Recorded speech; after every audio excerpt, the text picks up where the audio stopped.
So I was sent the script through my company, Denver and Delilah. They were really hoping we would produce it, and that maybe I should consider playing Megyn Kelly. The first part to that was really a no-brainer for us. I mean, it was just instantly, we just knew that the script written by Charles Randolph was spectacular.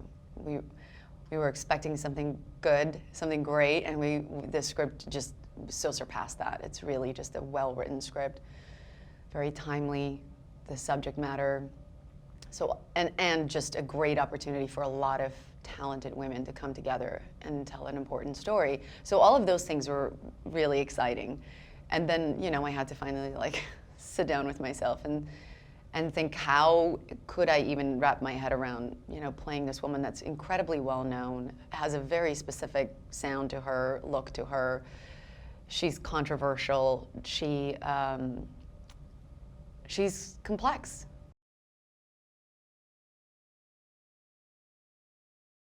Jay Roach, our filmmaker who ended up directing this, and also our producer, he was really the one that kind of like, he gave me that extra little push just over the end line. I trust him immensely. He's a friend of mine.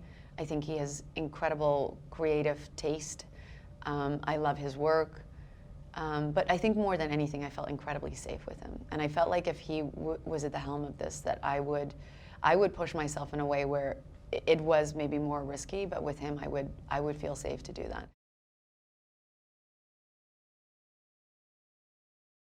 Today, I think we look at these stories and we see how universal they are because we're hearing more about them. And the conversation is, it's in the news. People are talking about it.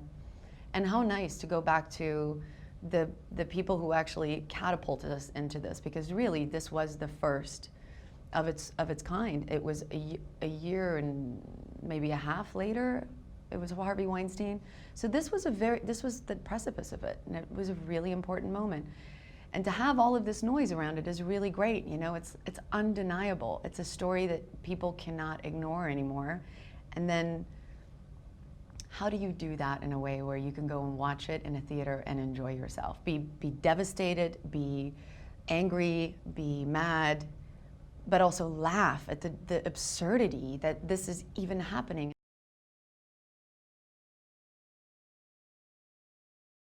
Nicole Kidman plays Gretchen Carlson and was just unbelievable in her commitment and her hard work, and just how much she wanted to support this film just blew me away. And you know, there was a time when we had to maybe even push the film, and I called her and I was dreading this phone call of saying like, are you gonna just leave? And she's like, I'm not leaving you, Charlize. I'm right behind you, I have your back.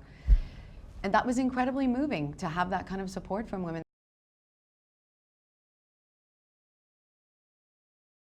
And when he initially brought him up, I had this moment where I went, that is so wrong, that is so right.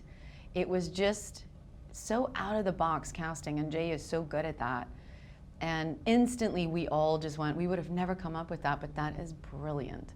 Because ultimately, you want an actor to be able to, first of all, step into a story that's not focused on him, but really focused on the female perspective, and that already is a heart feat. So to get a guy who has the kind of heart and soul and this kindness and generosity that John Lithgow has is already like 50% of it, right?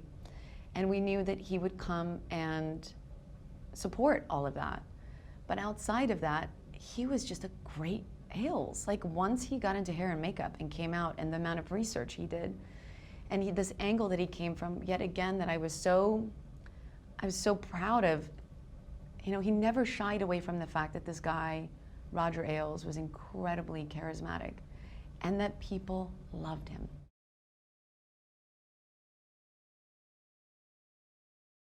We shot the elevator scene, I would say, in the middle of the film, of shooting, maybe a little bit more towards the end. And so by then, I think all of us, all three of us, Margot and Nicole and I, had a little bit more of a foothold on what we were doing, and I think we felt a little bit more confident.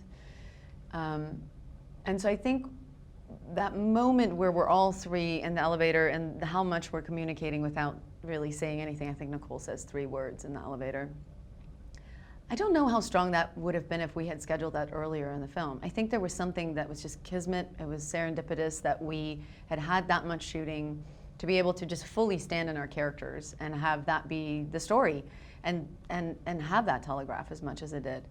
But it also is just, it says so much about Margot and Nicole. That's just, they are powerhouses, and I was just literally trying to keep up.